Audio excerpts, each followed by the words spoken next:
दोस्तों, हम बॉलीवुड में होने वाली शादियों के बारे में अक्सर वीडियोस बनाते रहते हैं क्योंकि बॉलीवुड में 95% शादियां किसी न किसी वजह से की जाती हैं।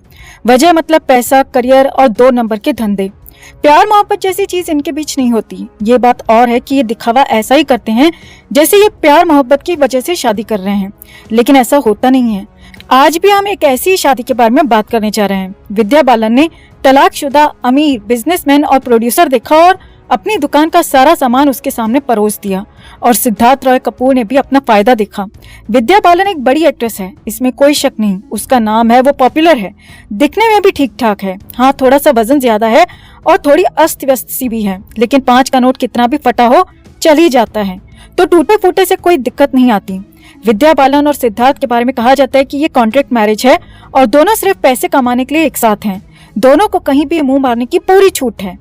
एक दूसरे से किसी भी तरह की कोई बाउंडेशन नहीं है। विद्या के बारे में कहते हैं कि शादी के समय ये तय हो गया था कि सिद्धार्थ जिससे भी बोलेगा विद्या को उसके साथ रात बितानी होगी। सिद्धार्थ यूटीवी का सीईओ रह चुका है और अभी द वर्ल्ड डिज्नी का एमडी है।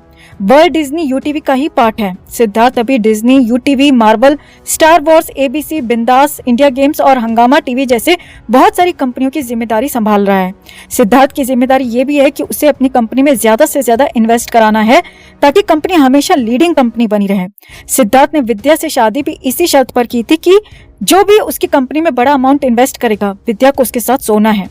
इसके साथ ही विद्या को अपनी तरफ से भी इन्वेस्टर लाने होंगे। इसके लिए विद्या को न सिर्फ कंपनी में हिस्सेदारी दी जाएगी, बल्कि बहुत बड़ा अमाउंट भी उसको फीस के रूप में दिया जाएगा। साल 2012 में अपनी शादी के समय विद्या की नेटवर्थ सिर्फ 28 करोड़ रुपए थी, लेकिन पिछले 10 सालों में विद्या ने लगभग 122 करोड़ रुपए कमाए हैं, जबकि उसकी फीस एक फिल्म के लिए सिर्फ 1 से 3 करोड़ रुपए ही है। बहुत ज्यादा फीस नहीं है उसकी।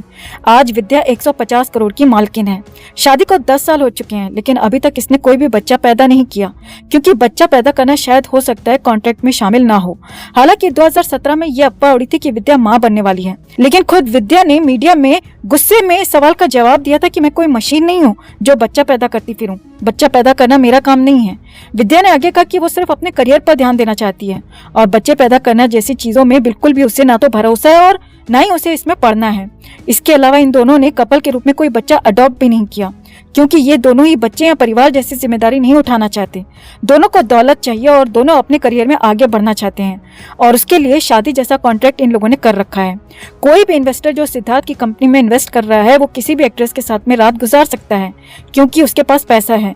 लेकिन ये इतना एक्साइटमेंट करने वाला नहीं है जितना ये एक्साइट करता है कि कंपनी के इन्वेस्टर की वाइफ के साथ रात गुजारी जाए। यही वजह है कि दोनों एक दूसरे से फायदा उठा रहे हैं और हस्बैंड वाइफ जैसी जिंदगी जीने में या परिवार बनाने में इनका कोई इंटरेस्ट नहीं है। सिर्फ दौलत जोड़ना है, और वो भी ज्यादा से ज्यादा शोहरत पानी है। यही इन लोगों की जिंदगी का असली मकसद है, और ऐसा नहीं है कि ये अकेले ऐसे हैं। बॉलीवुड में ऐसे लोग भरे पड़े हैं। दोस्तों, अभी हाल ही में 90 के दशक की मशहूर एक्ट्रेस सोनाली बेंद्रे ने एक बड़ा खुलासा किया है। सोनाली बेंद्रे एक बहुत ही फेमस एक्ट्रेस रह चुकी है और उसने बॉलीवुड के डायरेक्टर प्रोड्यूसर गोल्डी बहल से शादी की थी। सोनाली ने हिंदी के साथ साउथ की फिल्मों में भी काम किया है। साल 2002 में गोल्डी से शादी करके उसने फिल्मों से ब्रेक ले लिया था, लेकिन कुछ समय के बाद ही वो टीवी पर एक्टिंग करने लगी थी।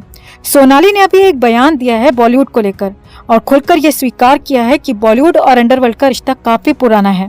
सोनाली ने कहा कि अंडरवर्ल्ड की काली कमाई बॉलीवुड में इन्वेस्ट की जाती है। सोनाली ने अंडरवर्ल्ड और बॉलीवुड का रिश्ता बताया और ये भी कहा कि अंडरवर्ल्ड की ब्लैक मनी से बॉलीवुड में फिल्में बनती हैं, लेकिन वो थोड़ी सी गलती कर गई, और ये गलती उसने अनजाने में नहीं बल्कि जानबूझकर की।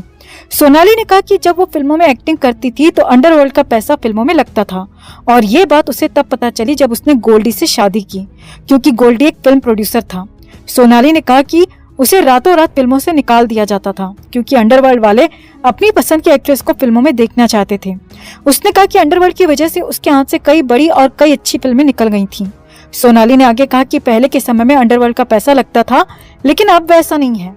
सोनाली ने फ्री की पब्लिसिटी और सिंपैथी के लिए आधी अधूरी बात तो कह दी, और इससे उसकी थोड़ी बहुत तारीफ भी हो रही है मीडिया में कि सोनाली ने खुलकर बॉलीवुड की पोल खोल दी।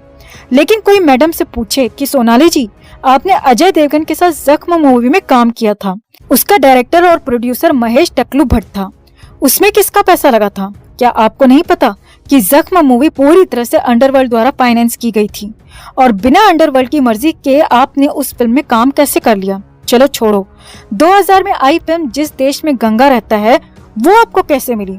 महेश मांजरेकर की फिल्म थी, गोविंदा उसमें लीड रोल में था। इस फिल्म में किसका पैसा लगा था? क्या वो आपको नहीं पता? चलो इसको भी जाने दो। साल 2003 में एक फिल्म आई थी जिसका नाम था चोरी चोरी। उसमें भी आप अजय देवगन के साथ लीड रोल में थी, साथ में रानी मुखर्जी थी। उस फिल्म में किसका पैसा लगा था और आपको ये फिल्म कैसे मिली? चलो ठीक है, एक और थोड़े टाइम पहले का ही केस बताते हैं। साल 2013 में आई film once upon a time in Mumbai Dobaara. आपको इस फिल्म में कैसे काम मिला? इस फिल्म में किसका पैसा लगा था? 10 साल बाद आपने इस फिल्म से कमबैक किया था, लेकिन ये फिल्म आपको दिलाई किसने थी और कैसे आपको ये फिल्म मिली? इन सवालों का जवाब बॉलीवुड में आप तो क्या कोई भी नहीं दे सकता, क्योंकि हर किसी को पता है कि बॉलीवुड में बड़े बजट की 70 से 80% फिल्में आज भी हवाला के पैसे से, नेताओं के पैसे से और बड़े बड़े बिजनेसमैन के पैसे से बनती हैं। और जिन जिन लोगों की काली कमाई फिल्मों में लगती है, फिल्मों की जो कास्ट होती है, जो एक्ट्रेसेस होती हैं, वो उन बड़े लोगों के बेडरूम में हाजिरी देने के बाद ही कास्ट की जाती हैं। सोनाली ने भलाई लेने के लिए और थोड़ी सी पब्लिसिटी के लिए यह आधा अधूरा ज्ञान बखाड़ दिया। खुद इसका पति गोल्डी बहल और संजय दत्त और कपूर परिवार एक दूसरे के रिश्तेदार हैं, और संजय दत्त क्या है ये पूरी दुनिया जानती है। खुद इसका ससुर गोल्डी बहल का फादर रमेश बहल, वो कौन था? क्या इसे नहीं पता इन लोगों के बारे में? लेकिन इन लोगों को पता है कि पब्लिक बस पागल बैठी है, वो दिमाग तो यूज करती नहीं। जो ये बोलेंगे सब आंख बंद करके यकीन कर लेंगे। और सोनाली अगर खुद इतनी दूध की दूली है तो इसने उन फिल्मों के नाम क्यों नहीं बताए जिनमें अंडरवर्ल्ड का पैसा लगा था और जिन फिल्मों से इसे निकाला गया था? उसमें कौन डायरेक्टर था, कौन प्रोड्यूसर था, कौन एक्टर था? उन फिल्मों का नाम और उन फिल्मों की डिटेल इसने क्यों नहीं बताई? नहीं बता सकती, वरना खुद बेरोजगार हो जाएगी और जान से जाएगी वो अलग। लेकिन आधा अधूरा बयान देकर ये लोग बस मीडिया का अटेंशन गेन करना चाहते हैं, पब्लिसिटी लेना चाहते हैं और कुछ नहीं। ऐसे ही साल 6 महीने में कोई न कोई एक्ट्रेस निकलकर सामने आती है और बोलती है कि जब मैं फिल्मों में नई आई थी तो मुझे कंप्रोमाइज करने के लिए बोला गया था, मुझसे रिलेशन बनाने को बोला गया था, अकेले कमरे में बुलाया, रात में बुलाया, अकेली जगह बुलाया, और पता नहीं क्या क्या बातें बोलती हैं। लेकिन कभी भी इस तरह की जो एक्ट्रेस बयान देती हैं वो फिल्म मेकर का या एक्टर का नाम कभी नहीं बताती। जिसने फसल काटने की डिमांड की है कम से कम उसका नाम तो बताओ। लेकिन ऐसे आधे अधूरे बयान देकर 2-4 दिन के लिए मीडिया में चर्चा में आ जाती हैं और उनका वही मकसद होता है। और कोई इनसे पूछे कि जब शुरू में ही तुमसे कंप्रोमाइज करने की डिमांड होने लगी थी तो फिर आपको आगे की फिल्में कैसे मिल गईं? कोई जवाब नहीं देंगी।